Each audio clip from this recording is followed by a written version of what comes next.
നമസ്തേ, എല്ലാവർക്കും ഇത് mind വെൽനസിന്റെ NPD സീരീസിലേക്ക് ഹാർദമായ സ്നേഹം നിറഞ്ഞ സ്വാഗതം. ഞാൻ നിങ്ങളുടെ ഡോക്ടർ സൂസൻ കോര്. നമ്മുടെ NPD സീരീസ് എല്ലാം തന്നെ അവയർനെസ്സിനായിട്ടുള്ളതാണ്. നിങ്ങൾ അത് ഡയഗ്നോസിനായിട്ട് ഉപയോഗിക്കരുത്. നിങ്ങൾക്ക് എന്തെങ്കിലും സംശയം ഉണ്ടെങ്കിൽ നല്ലൊരു തെറാപ്പിസ്റ്റിനെ അല്ലെങ്കിൽ നല്ലൊരു പ്രൊഫഷനെ കൺസൾട്ട് ചെയ്യുക. ഇന്നത്തെ നമ്മുടെ ടോപ്പിക് എന്ന് പറയുന്നത് വളരെ നാളുകളായിട്ട് പലരും എന്നോട് ചോദിച്ചിട്ടുള്ള ടോപ്പിക്കാണ്. നമ്മുടെ ലൈവിലൊക്കെ എപ്പോഴും എഴുതി ചോദിക്കാറുള്ള ഒരു കാര്യമാണ് യെല്ലിംഗ് ഓഫ് എ നാർസിസിസ്റ്റ്. എന്തുകൊണ്ടാണ് നാർസിസിസ്റ്റിക് ആയിട്ടുള്ള ആളുകൾ യെല്ല് ചെയ്ത് സംസാരിക്കുന്നത്? അതായത് ഭയങ്കരമായിട്ട് ഒച്ചയിൽ ഇങ്ങനെ ഷൗട്ട് ചെയ്യുന്ന പോലെ ആയിരിക്കും അവർ സംസാരിക്കുന്നത്.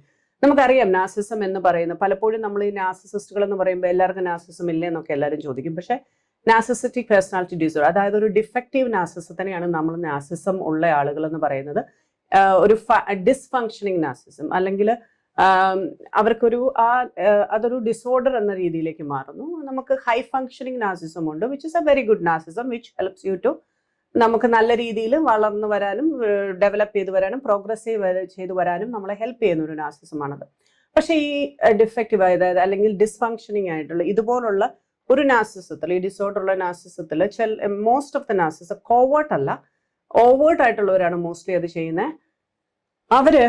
നിങ്ങൾക്കറിയാം നാർസിസിനെല്ലാം വൾണറബിൾ ആയിട്ടുള്ള ഈഗോയാണ്, ചൈൽഡ് ഈഗോയാണ്. ദേ ആർ മോസ്റ്റ്ലി ഒരു ചൈൽഡ് ഈഗോ സ്റ്റേറ്റിലുള്ള ആളുകളാണ്. അവരുടെ ഈഗോ വളരെ വൾണറബിൾ ആയിരിക്കും.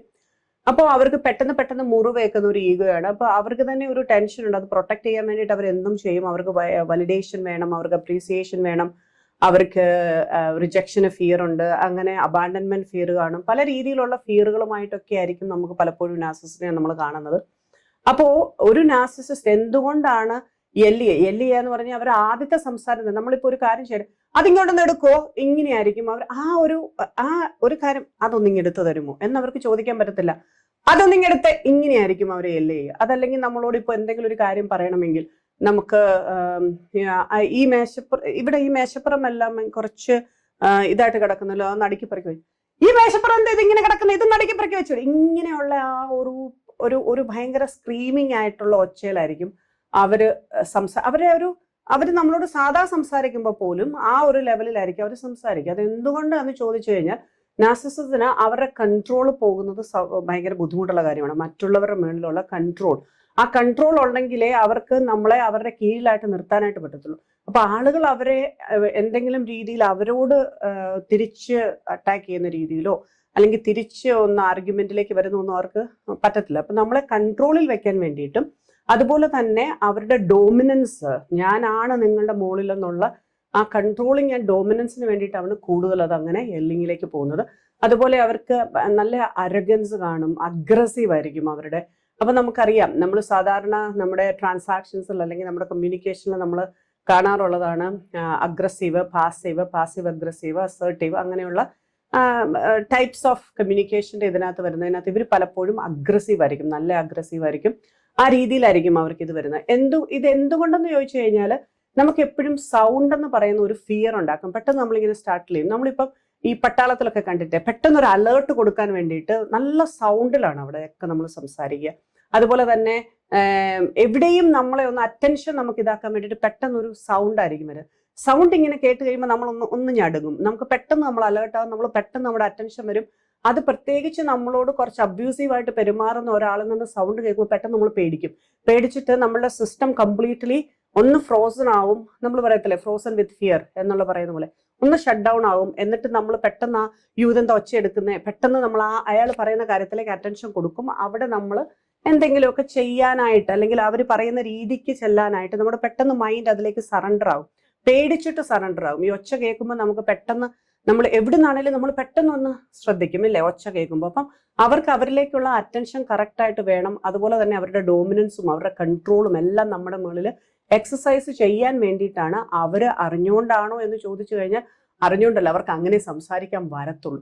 ഒരു നാർസിസിസ്റ്റിക് പേഴ്സണാലിറ്റി ഡിസോർഡർ ഉള്ള ഒരാൾ, അത് ചെറിയ നാർസിസം മുതൽ വലിയ നാർസിസത്തിന്റെ മാലിഗ്നൻസി ഉള്ളവർ വരെ നമ്മൾ നോക്കുമ്പോൾ ഈ യെല്ലിംഗ് എന്ന് പറയുന്നത് ഇവരുടെ ഒരു കോമൺ നേച്ചറായിട്ട് നമുക്ക് വേണേൽ കാണാൻ പറ്റും. പക്ഷെ അത് കോവേർട്ടിൽ അങ്ങനെ ആകാൻ സാധ്യതയില്ല. പക്ഷെ വളരെ ഹൈലി മാനിപ്പുലേറ്റീവ് ആയിട്ടുള്ള നാർസിസിസ്റ്റുകളും പലപ്പോഴും ഇതൊന്ന് പ്ലേ ചെയ്യുന്നത് കാണാറുണ്ട്. അത്രയും യെല്ലിങ്ങിലേക്ക് വരാറില്ല.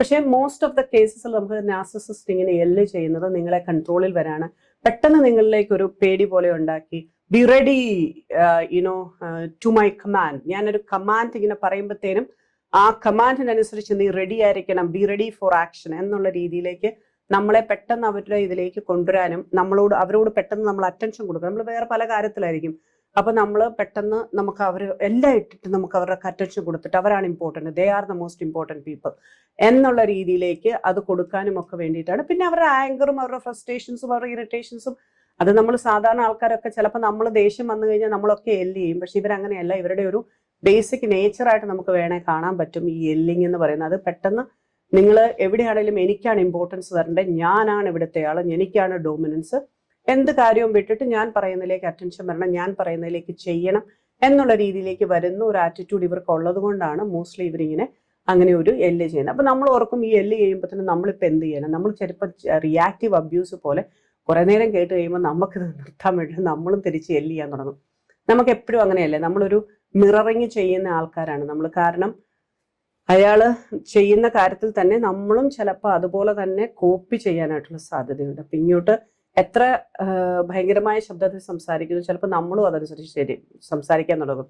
പ്രത്യേകിച്ച് ആർഗ്യുമെന്റ്സ് ഒക്കെ ആണെങ്കിൽ, ആർഗ്യുമെന്റ്സ് ഒക്കെ ആകുമ്പോൾ നമ്മൾ പതുക്കെ തുടങ്ങും. പക്ഷെ ഇത് ഈ ഒച്ചയുടെ ഭയങ്കര പദത്തിൽ നമ്മളിങ്ങനെ ഹൈ ആയിട്ട് സംസാരിച്ച് വരുമ്പോഴത്തേനും അവസാനം ഇവർക്ക് ജയിക്കാൻ പറ്റില്ല. ഇവരിൽ നിന്ന് നമ്മൾ അതുപോലെ നമ്മൾ മറുപടി കൊടുക്കുകയാണെങ്കിൽ ഇവർ പെട്ടെന്ന് അങ്ങ് താഴ്ന്നിട്ട് ഇവരങ്ങ് പതുക്കെ വളരെ സോഫ്റ്റ് ആവും.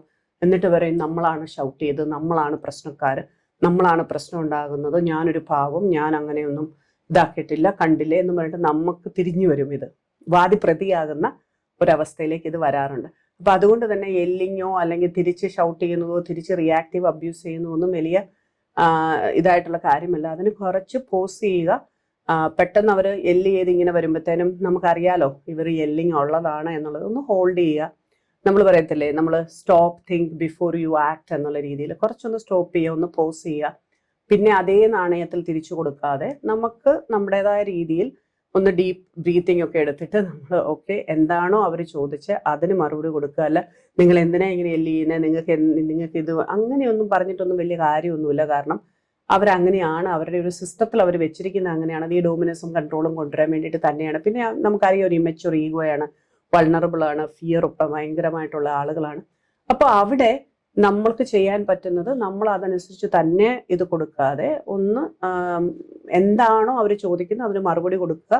എന്തെങ്കിലും ചെയ്യാൻ പറ്റുന്നതാണ് ചെയ്തു കൊടുക്കുക, അതല്ല എന്നുണ്ടെങ്കിൽ അതെപ്പോൾ ചെയ്യാം എന്നുള്ള രീതിയിലേക്ക് കാര്യങ്ങൾ പറഞ്ഞു കൊടുക്കുക. പിന്നെ ഒരിക്കലും ആ പേഴ്സണെ ടാർഗറ്റ് ചെയ്യാതെ നിങ്ങൾ അങ്ങനെ പറഞ്ഞത്, നിങ്ങൾ ഇങ്ങനെ പറഞ്ഞത്, നിങ്ങൾ അങ്ങനെ പറയാതെ എന്താണോ അവർ പറയുന്ന ആ ഒരു ഇവന്റ് അല്ലെങ്കിൽ ആ ഒരു പ്രോബ്ലം, ആ ഒരു ഇഷ്യൂ അതെന്താണോ അതിലേക്ക്, ആ മാറ്ററിലേക്ക് മാത്രം ഫോക്കസ് ചെയ്ത് ആൻസർ ചെയ്യാനൊക്കെ ശ്രമിക്കുക. പിന്നെ ബൗണ്ടറീസ് നല്ലപോലെ ഇടുക. പിന്നെ ഞാൻ ഈ പറഞ്ഞതുപോലെ കുറച്ച് ഗ്രേ റോക്കിങ്ങും ഒക്കെ ഇതിനകത്ത് നല്ല കാര്യങ്ങളാണ്. വളരെ അസേർട്ടീവ് ആയിട്ടിരിക്കാനുള്ളതാണ് നമ്മൾ പഠിക്കേണ്ടത്.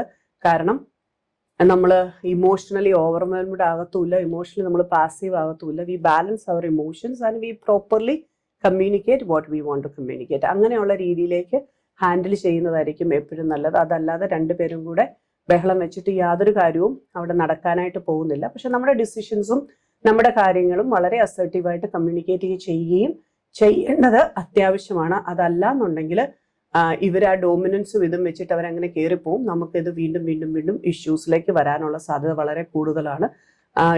എനിക്ക് തോന്നുന്നു നിങ്ങൾക്ക് ആ ഒരു എല്ലിങ്ങിന്റെ ഇത് അനുഭവിക്കുന്ന ഒത്തിരി ആളുകളുണ്ടെന്ന് തോന്നുന്നു. കാരണം എന്നോട് അത് റിക്വസ്റ്റുകൾ പല പ്രാവശ്യം വന്നിട്ടുള്ളതാണ്.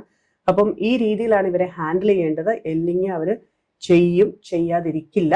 പക്ഷെ നമ്മളെ മാനേജ് ചെയ്തുകൊണ്ട് അത് നമ്മളിലേക്ക് അഫക്റ്റ് ചെയ്യാതെ, നമ്മളിലേക്ക് എടുക്കാതെ, പേഴ്സണലൈസ് ചെയ്യാതെ, പേഴ്സണലൈസ് എക്സ്പീരിയൻസിലേക്ക് നമ്മൾ ഞാൻ എന്നിലേക്ക് എടുത്ത് പേഴ്സണലൈസ് ചെയ്യാതെ അതിനെ ഒരു ബൗണ്ടറി നിർത്തിക്കൊണ്ട് അതിനെ നമ്മളിലേക്ക് എടുക്കാൻ നമ്മളിങ്ങനെ ഷീൽഡ് വെക്കുന്നുണ്ട്.